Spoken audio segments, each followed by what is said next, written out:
चलिए आज हम लोग क्लास 11th का सब्जेक्ट ज्योग्राफी का चैप्टर थर्ड, ठीक है। चैप्टर थर्ड है पृथ्वी की आंतरिक संरचना, ठीक है। तो पृथ्वी की आंतरिक संरचना जैसे हम लोग कह सकते हैं क्या कि पृथ्वी मुख्यतः पृथ्वी को तीन भागों में बांटा गया है: भूपर्पटी, मेंटल और क्रोड, ठीक है।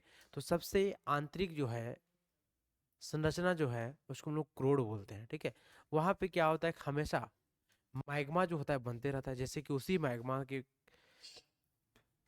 उछाल होने के कारण या फिर आपस में टकराव होने के कारण क्या होता है कि ज्वालामुखी विस्फोट होता है, ठीक है। तो प्रायः ज्वालामुखी विस्फोट वैसे क्षेत्र में होता है जहां पर, ठीक है, दलदली क्षेत्र हो या फिर बारिश के मौसम में वो जो क्षेत्र पूरा दलदल हो जाता हो, ठीक है। तो वैसे क्षेत्रों में क्या होता है, ज्वालामुखी विस्फोट होता है। चलिए अब हम लोग देखेंगे इस चैप्टर का जो टॉप 40 जो एमसीक्यू क्वेश्चन है उस क्वेश्चन को हम लोग देखेंगे, ठीक है।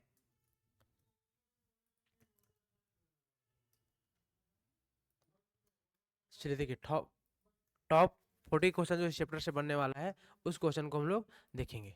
जैसे कि फर्स्ट क्वेश्चन नंबर है, निम्नलिखित में से कौन भूगर्भ की जानकारी का प्रत्यक्ष साधन है। यानी भूगर्भ की जानकारी का प्रत्यक्ष साधन कौन है, ज्वालामुखी है। क्योंकि ज्वालामुखी जो होता है वो क्रोड, भूपर्पटी, मेंटल और क्रोड, क्रोड जो हमारा है वो भूपर्पटी का तीसरा स्तर है और वहीं से क्या होता है कि ज्वालामुखी विस्फोट होती है, ठीक है। इस प्रश्न का आंसर होगा option number C. Next question number 2 है, पृथ्वी की त्रिज्या कितनी है, ठीक है। तो पृथ्वी की त्रिज्या कितनी है, 6370 किमी है, ठीक है। इस प्रश्न का आंसर होगा ऑप्शन नंबर बी।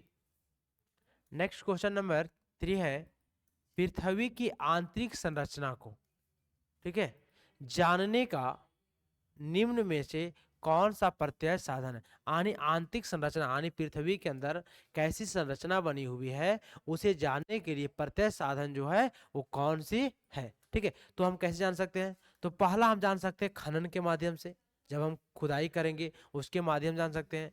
दूसरा क्या जान सकते हैं, ज्वालामुखी उदागर, जब ज्वालामुखी विस्फोट होता है, जब देखते हैं ज्वालामुखी जैसे किसी क्षेत्र पर विस्फोट तो पूरा मिट्टी को पूरा ऊपर लिए हुआ आ जाता है वो, और ऊपर लाग पृथ्वी के ऊपर वो छिड़काव कर देता है, ठीक है। आगे क्या, प्रावेधन के माध्यम जान सकते हैं, यानी हम लोग कह सकते हैं, ठीक है, जो कुछ खुदाई के माध्यम से वस्तुएं प्राप्त हो जाती है, ठीक है। इसका आंसर होगा इनमें से सभी, ठीक है। इस प्रश्न का आंसर होगा ऑप्शन नंबर डी, है ना। चलिए नेक्स्ट प्रश्न की ओर चलते हैं, क्वेश्चन नंबर 4, सबसे गहरा प्रावेधन कितनी गहराई तक किया जा सकता है, ठीक है। तो ये किया जा सकता है 12 किलोमीटर तक, ठीक है। चलिए इसका इस प्रश्न का आंसर होगा ऑप्शन नंबर सी। नेक्स्ट प्रश्न है 5 नंबर, पृथ्वी की आंतरिक संरचना को जानने का निम्नलिखित में से कौन सा अप्रत्यक्ष स्रोत है, ठीक है। तो इसका अप्रत्यक्ष स्रोत जो हमारा है वो है भूकंपीय तरंगे, ठीक है। इस प्रश्न का आंसर होगा ऑप्शन नंबर बी, है ना।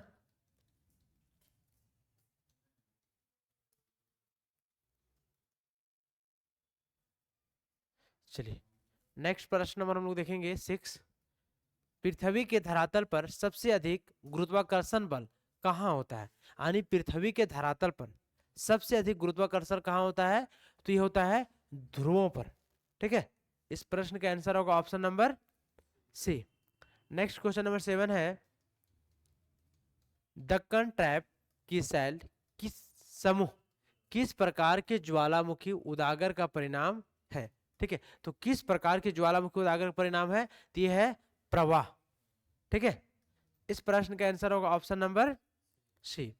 नेक्स्ट प्रश्न नंबर 8 है, निम्नलिखित में से कौन सा स्थल मंडल को वर्णित करता है। यानी इसमें से चार ऑप्शन है, स्थल मंडल को कौन सा वर्णित करता है, ठीक है। तो स्थल मंडल को वर्णित कौन करता है, ठीक है, भूपर्पटी और, ठीक है, वह भूपर्पटी या भूपटल, ठीक है, भूपटल भी लोग बोल सकते हैं, वह ऊपरी मेंटल, ठीक है। इस प्रश्न का आंसर होगा ऑप्शन नंबर सी। नेक्स्ट प्रश्न नंबर है 9, निम्नलिखित में से कौन सी भूकंप तरंगे चट्टानों में संकुचन व फैलाव लाती है, ठीक है, तो ये लाती है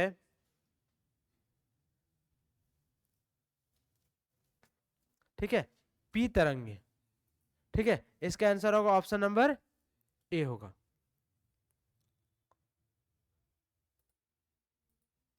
नेक्स्ट क्वेश्चन नंबर 10 है, भूकंपीय तरंगों का अंकन करने वाले यंत्र को क्या कहते हैं? यानी भूकंपीय तरंगों को अंकन करने वाले यंत्र को क्या कहते हैं? सिस्मोग्राफ। यानी उसको मापा जाता है ना कि कितना तेजी कितना तीव्रता गति से वो भूकंप आया। ठीक है, इस प्रश्न का आंसर होगा ऑप्शन नंबर ए। नेक्स्ट प्रश्न है 11 नंबर, निम्न में से कौन भूगर्भिक तरंगे है? इसमें 4 तरंगे हैं, कौन तरंग है जो भूगर्भिक तरंग है? ठीक है, तो भूगर्भिक तरंग कौन सा है? ठीक है, यानी पी तरंगे और एस तरंगे। ठीक है, यानी इसका आंसर होगा ऑप्शन नंबर ए और बी दोनों, यानी उपयुक्त दोनों। ठीक है, इस प्रश्न का आंसर होगा ऑप्शन नंबर सी। नेक्स्ट प्रश्न नंबर 12 है, धरातल पर वह बिंदु जहां सर्वप्रथम भूकंप अनुभव किया जाता है। यानी धरातल का वह कौन सा बिंदु है जहां सर्वप्रथम भूकंप होता है, उसका अनुभव सबसे पहले वहां पे किया जाता है, तो कौन सा स्थल है? ठीक है, तो ये होता है अधिकेंद्र स्थल। ठीक है, जहां पे भूकंप का सर्वप्रथम अनुभव किया जाता है। इसका आंसर होगा option number B. Next question number है 11, सबसे तीव्र गति वाली भूकंपीय तरंग कौन सी है? यानी सबसे तीव्र गति वाली भूकंपीय तरंग कौन है जो सबसे तेजी गति से आती है? कौन है? पी तरंगे, वो सबसे अधिक तेजी गति से वो आती है। नेक्स्ट क्वेश्चन है 14 नंबर, इनमें से कौन सी तरंग तरल भाग में लुप्त हो जाती है? 3 तरंगे हैं, जिसमें से कौन तरंग जो है वो तरल भाग में जाकर क्या हो जाती है? लुप्त हो जाती है। तो वे जो है वो एस तरंगे हैं। कौन से तरंगे हैं? एस तरंगे। ठीक है, चलिए नेक्स्ट क्वेश्चन नंबर 15 है, इनमें से कौन सी तरंग सबसे अधिक विनाशकारी होती है? कौन सा तरंग जो है वो सबसे अधिक क्या होता है? विनाशकारी होता है। ठीक है, तो ये विनाशकारी सब एल तरंगे जो है वो सबसे ज्यादा विनाशकारी साबित होती है। ठीक है,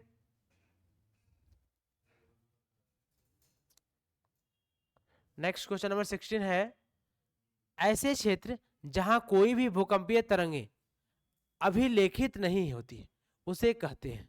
ठीक है, यानी अभिलेखित नहीं होती उसे कौन सा तरंग कहते हैं या कौन सा क्षेत्र कहते हैं? ठीक है, तो उसे कहते हैं भूकंपीय छाया क्षेत्र, है ना। नेक्स्ट क्वेश्चन नंबर 7 है, भूकंप से उत्पन्न हुई सामग्री समुद्री लहरों को क्या कहते हैं? यानी भूकंप से उत्पन्न हुई समुद्री लहरों को किस नाम से जाना जाता है? तो इसे जो है वो सुनामी के नाम से जाना जाता है। ठीक है, जब लहरें होती तब ना सुनामी आता है या चक्रवात आता है।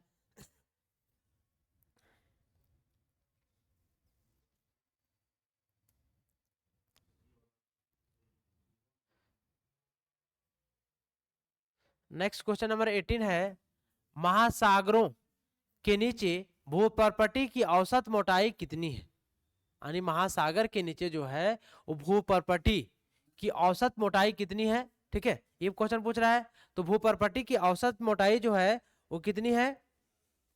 ठीक है, तो इसकी औसत मोटाई है 5 किलोमीटर।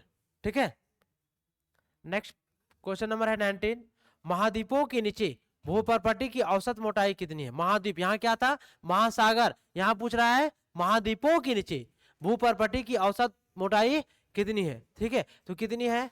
30 किलोमीटर। ठीक है, नेक्स्ट क्वेश्चन नंबर 20 है, निम्न में से कौन सी परत पृथ्वी के सबसे ऊपरी भाग में पाई जाती है? तो पृथ्वी बताए 3 परत है। ठीक है, भूपर्पटी है, मेंटल है, क्रोड है। ठीक है, तो सबसे ऊपरी भाग में कौन सा परत पाई जाती है? ठीक है, तो ये कौन पाई जाती है? भूपर्पटी। उसके बाद कौन है? मेंटल है। उसके बाद कौन है? क्रोड है। यानी इसका आंसर क्या होगा? Option number B. Next question number 21, निम्न में से किन 2 परतों से मिलकर स्थल मंडल बना है? यानी स्थल मंडल का निर्माण किससे हुआ है? 2 परतों से मिलकर बना है। वो 2 परत कौन कौन सा है? तो वो परत जो है भूपर्पटी और मेंटल का ऊपरी भाग। यानी भूपर्पटी और मेंटल का ऊपरी भाग के मिलने से क्या हुआ? स्थल मंडल का निर्माण हुआ है। नेक्स्ट क्वेश्चन नंबर 22 है, मेंटल का विस्तार कितनी गहराई तक है, यानी मेंटल जो है, ठीक है, उसकी गहराई जो है वो कितने किलोमीटर तक है, ठीक है। तो इसकी जो गहराई है वो लगभग 2900 किलोमीटर तक है। 2900 किलोमीटर किसकी गहराई है? मेंटल की गहराई है।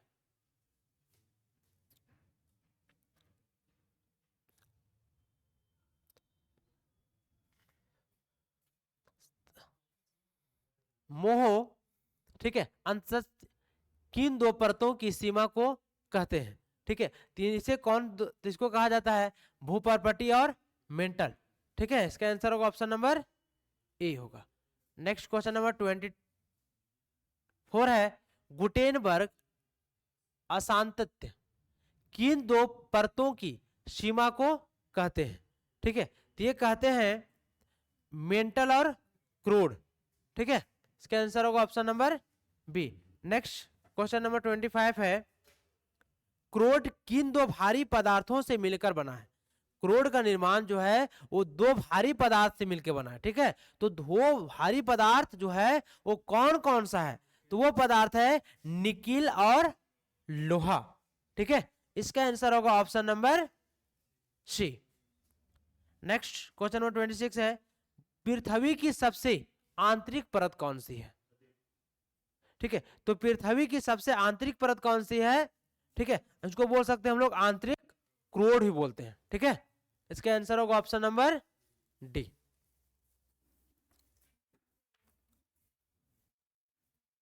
नेक्स्ट क्वेश्चन नंबर 27 नंबर है, बाह्य क्रोड किस अवस्था में है? तो बाह्य क्रोड जो है वो किस अवस्था में है? तो वो कौन सी अवस्था में है? बाह्य क्रोड जो है वो तरल अवस्था में है ना। नेक्स्ट क्वेश्चन नंबर 28, आंतरिक क्रोड किस अवस्था में है? बाह्य क्रोड तरल में है, लेकिन आंतरिक क्रोड किस अवस्था में है? तो आंतरिक क्रोड क्या है? ठोस अवस्था में है।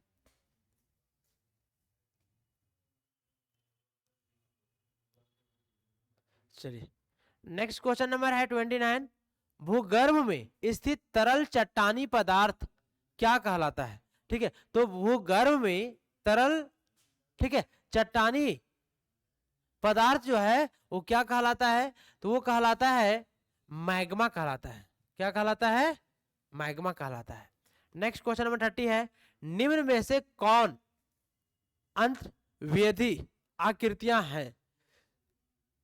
ठीक है, इसमें कौन अंतर्वेदी आकृतियां हैं वो बताना। 4 ऑप्शन है, 3 ऑप्शन है, 3 ऑप्शन में कौन है? ठीक है, तो ये है बेथोलिथ, सिल और डाइक, ठीक है, इनमें से सभी। नेक्स्ट क्वेश्चन नंबर 31 है, निम्न भूकंपीय तरंगों में सबसे विस्तृत छाया क्षेत्र किस तरंग का है? यानी सबसे विस्तृत जो है वो छाया क्षेत्र किस तरंग का है? तो वो किस तरंग का है? ठीक है, तो वो है एस तरंग का है, ठीक है। नेक्स्ट क्वेश्चन नंबर 32 है, निम्नलिखित में से किन भूकंपीय तरंगों का छाया क्षेत्र 105 डिग्री से 145 डिग्री तक है? कौन सा छाया क्षेत्र का है? तो पी एवं एस तरंगों का है, ठीक है। नेक्स्ट क्वेश्चन नंबर 33 है, पृथ्वी का औसत घनत्व कितना है? पृथ्वी जो है इसका औसत घनत्व जो है वो कितना है? तो 5.5 है ना। नेक्स्ट क्वेश्चन नंबर 34 है, पृथ्वी की सबसे हल्की परत कौन सी है? पृथ्वी का सबसे हल्की परत जो है वो कौन सी परत है? तो वो जो है सबसे हल्की परत कौन है? भूपर्पटी, जो पृथ्वी की सबसे ऊपरी परत भी है।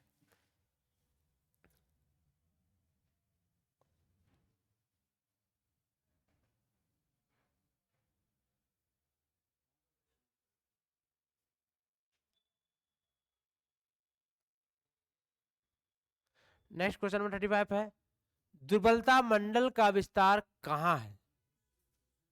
दुर्बलता मंडल का विस्तार जो है वो कहां पे है? ठीक है, तो इसका विस्तार कहां पे है? ऊपरी मेंटल पर है। नेक्स्ट क्वेश्चन नंबर 36 है, ज्वालामुखी उदागर के दौरान निकलने वाला लावा का स्रोत निम्न में से कौन सा है? जब ज्वालामुखी विस्फोट होता है तो नीचे से मैग्मा लावा के जैसा निकलता है, उसका कौन सा स्रोत है? ठीक है, तो उसका स्रोत क्या है? दुर्बलता मंडल है। नेक्स्ट क्वेश्चन नंबर 37 है, ज्वालामुखी विस्फोट से बने बड़े गड्ढों या गड्ढे को क्या कहा जाता है? ज्वालामुखी जब विस्फोट तो बहुत बड़ा गड्ढा बन जाता है, तो उस गड्ढे को क्या कहा जाता है? ठीक है, तो उस गड्ढा को प्राय क्या कहा जाता है? काल डेरा कहा जाता है। जो ज्वालामुखी विस्फोट होने के बाद जो गड्ढा का निर्माण होता है, उस गड्ढा को काल डेरा के नाम से जाना जाता है। नेक्स्ट क्वेश्चन नंबर 38 है, निम्न में से किस ज्वालामुखी प्रकार में अत्यधिक तरल लावा निकलता है? अत्यधिक तरल लावा जो है वो किस ज्वालामुखी में निकलता है? ठीक है, तो ये निकलता है बेसाल्ट प्रवाह क्षेत्र में। ठीक है, नेक्स्ट 39 नंबर है, ज्वालामुखी उदागर से निकलने वाला लावा की ठंडा होने से निम्न में से कौन सी चट्टान बनती है? जब ज्वालामुखी लावा निकलता है और लावा जब वो गर्म निकलता है नीचे से, जब वो पृथ्वी पर जब आता है तो वो क्या हो जाता है? ठंडा हो जाता है। तो ठंडा होने से कौन सा चट्टान बनता है? तो चट्टान बनता है आग्नेय चट्टान बनता है।